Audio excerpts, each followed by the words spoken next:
असफलता ही सफलता की पहली सीढ़ी है, इसलिए हमें असफलता से घबराना नहीं चाहिए, बल्कि निरंतर मेहनत करते रहना चाहिए। चलिए इसी अच्छे विचार के साथ आज का वीडियो हम शुरू करते हैं। हमारा गौरव पाठ्य पुस्तक के अंतर्गत आज हम लोग अध्याय 11 संस्कृति एवं विज्ञान पाठ के सभी प्रश्नोत्तरों का अभ्यास करेंगे। पहला है रिक्त स्थानों की पूर्ति कीजिए। क नंबर में दिया गया है स्तूप का शाब्दिक अर्थ टीला होता है। ख नंबर में दिया गया है महाभारत महर्षि वेदव्यास की रचना है। आगे दिया गया है लोह स्तंभ मेहरौली दिल्ली में स्थित है।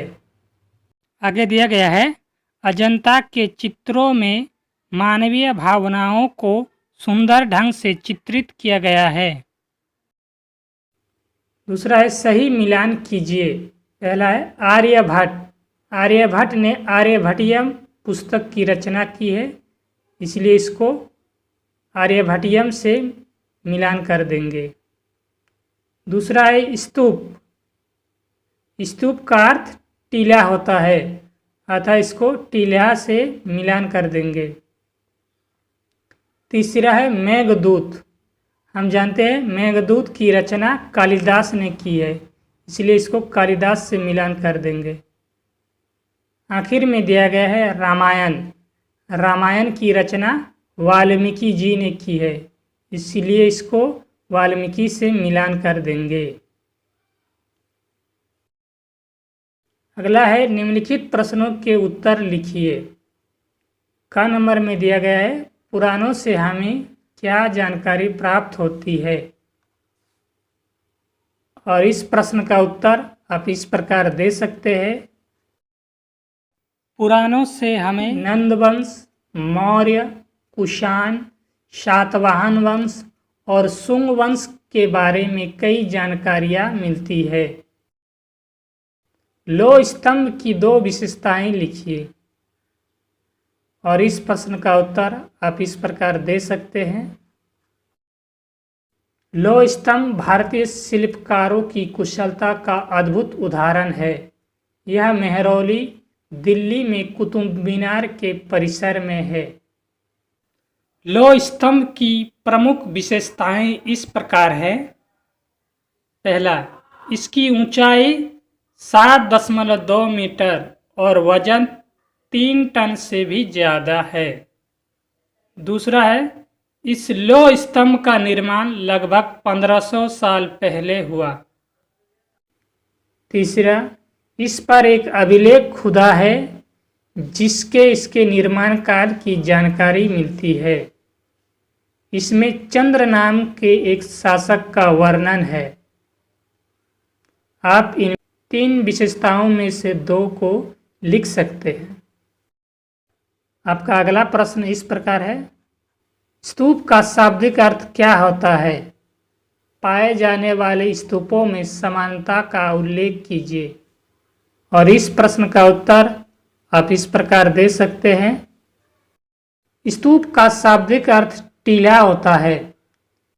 पाए जाने वाले सभी स्तूपों के आकार भिन्न होते थे, लेकिन सभी स्तूपों के अंदर एक छोटा सा डिब्बा रखा जाता था। इन डिब्बों में बुद्ध या उनके शिष्यों के शरीर के अवशेष जैसे हड्डी, राख, दांत या उनके द्वारा प्रयोग में लाए जाने वाली कोई वस्तु या कोई कीमती पत्थर या सिक्के रखे जाते थे। इसे धातु मंजूषा कहते हैं। आपका अगला प्रश्न है प्राचीन गणितज्ञों द्वारा रचित 2 पुस्तकों के नाम लिखिए, और इस प्रश्न का उत्तर आप इस प्रकार लिख सकते हैं।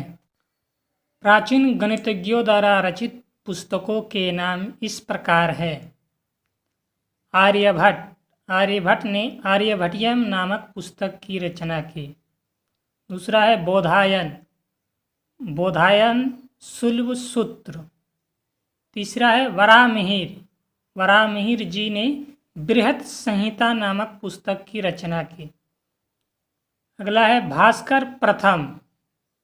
भास्कर प्रथम ने महाभास्करीय और लघु भास्करीय नामक 2 ग्रंथ की रचना की।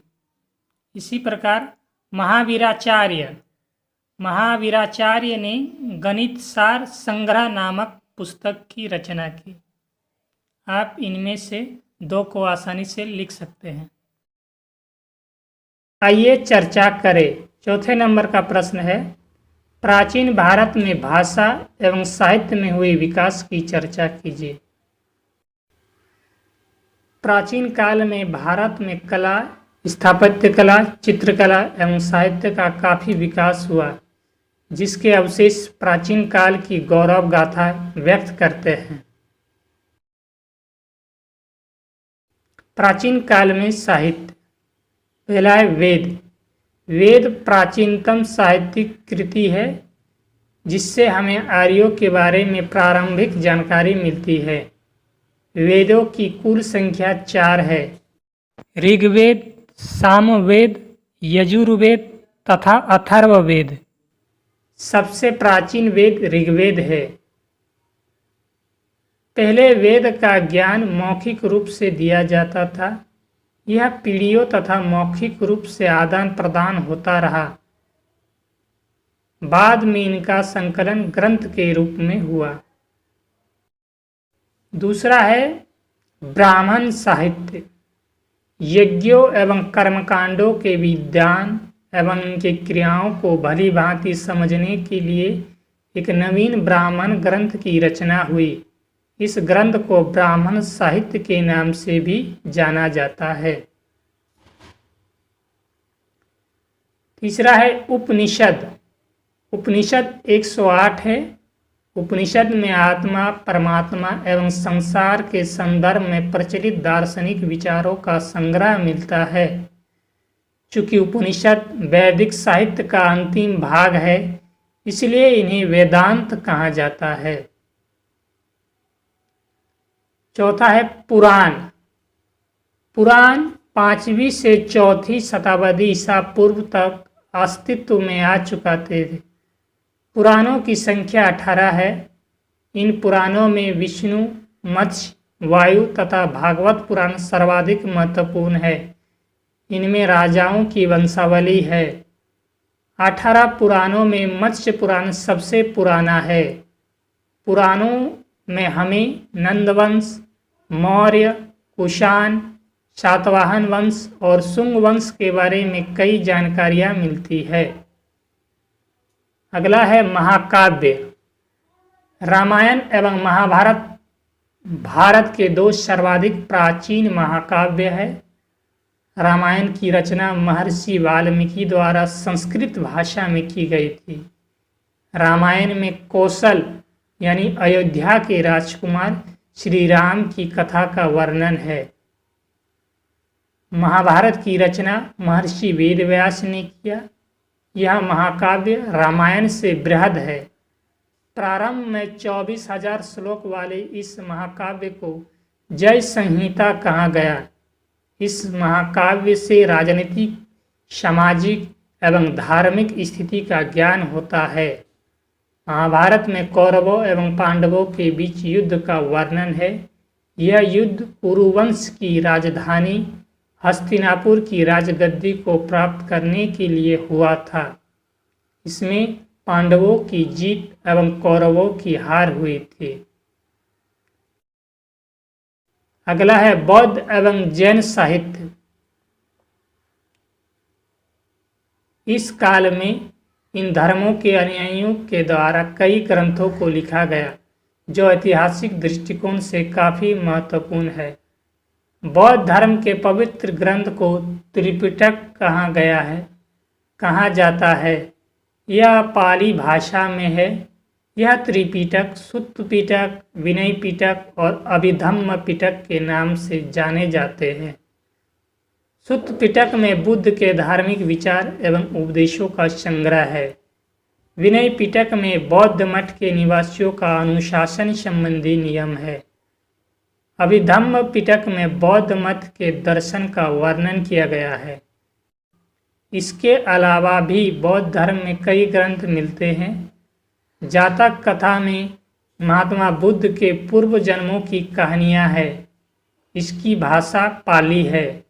बुद्ध चरित में बुद्ध की जीवनी है। इसे अश्वघोष ने संस्कृत भाषा में लिखा। जैन साहित्य को आगम कहा जाता है। जैन धर्म का प्रारंभिक इतिहास कल्पसूत्र से ज्ञात होता है, जिसकी रचना भद्रबाहु ने की थी। परिशिष्ट पर्वन की रचना हेमचंद्र ने की थी, जो जैन धर्म का महत्वपूर्ण ग्रंथ है। जैन साहित्य प्राकृत एवं संस्कृत भाषा में मिलते हैं। आचारांग सूत्र से जैन भिक्षुओं के द्वारा अपनाए जाने वाले नियमों एवं भगवती सूत्र में महावीर की शिक्षाओं के बारे में जानकारी मिलती है। अगला है यात्रियों का विवरण। प्राचीन भारत के बारे में कई विदेशी यात्रियों ने भी लिखा है।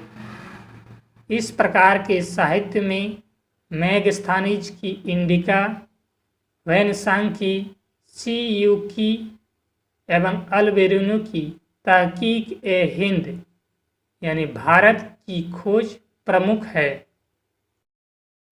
आपका अगला प्रश्न है, प्राचीन काल में मंदिरों के निर्माण में राजा की भूमिका क्या रही होगी?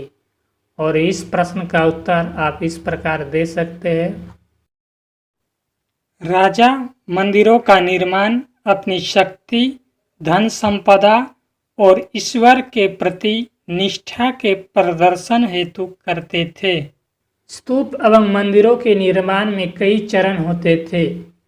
सबसे पहले अच्छे किस्म के पत्थर को ढूंढना एवं खोद कर निकालना होता था। उसके बाद पत्थरों को निर्धारित स्थान पर पहुंचाना पड़ता था। अब बाहरी पत्थरों को काट छाट कर तराशने की होती थी। तराशने के क्रम में पत्थरों से खंभों, दीवारों की चौखटों एवं छतों का आकार बनाया जाता था। तैयार होने पर इन्हें सही जगहों पर लगाया जाता था। इस कार्य में काफ़ी धन की आवश्यकता होती थी। संभव है कि इन मंदिरों या इमारतों को राजा या रानी ही बनवाते होंगे। आइए करके देखें।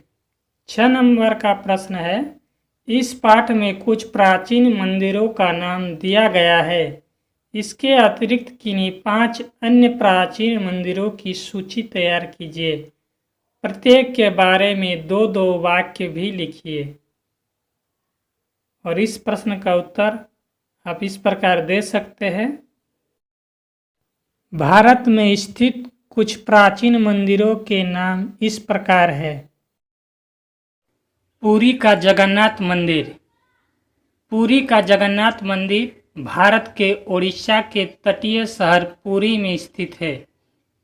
भगवान जगन्नाथ यानी श्री कृष्ण के अलावा उनके बड़े भाई बलराम और बहन सुभद्रा भी रहते हैं।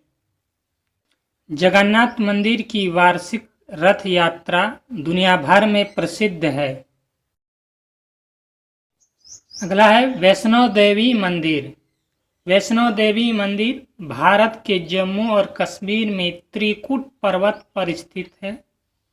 वैष्णो देवी मंदिर में देवी महाकाली, महासरस्वती और महालक्ष्मी देवी पिंडी के रूप में विराजमान है। इन तीनों पिंडियों के सम्मिलित रूप को वैष्णो देवी का रूप कहा जाता है। रामेश्वरम मंदिर। रामेश्वरम मंदिर तमिलनाडु के रामनाथपुरम जिले में स्थित है। मंदिर में स्थापित शिवलिंग 12 ज्योतिर्लिंगों में से एक है। यह तीर्थ हिंदुओं के 4 धामों में से एक है। बैद्यनाथ धाम। यह मंदिर झारखंड राज्य के देवघर जिले में स्थित है। यह एकमात्र मंदिर है जहां शिव और शक्ति दोनों एक साथ विराजमान है। यहाँ माता सती का हृदय कटकर गिरा था, इसलिए इसे हृदय पीठ भी कहते हैं। बैद्यनाथ धाम के देवघर में श्रावण के महीने में देवघर सावन या श्रावणी मेला लगता है। अमरनाथ गुफा। अमरनाथ गुफा भारत के जम्मू और कश्मीर के हिमालय में स्थित एक पवित्र हिंदू मंदिर है। इसी गुफा में भगवान शिव ने माता पार्वती को अमरत्व का रहस्य बताया था। इस गुफा में 10 से 12 फीट ऊंचा बर्फ से प्राकृतिक शिवलिंग बनता है।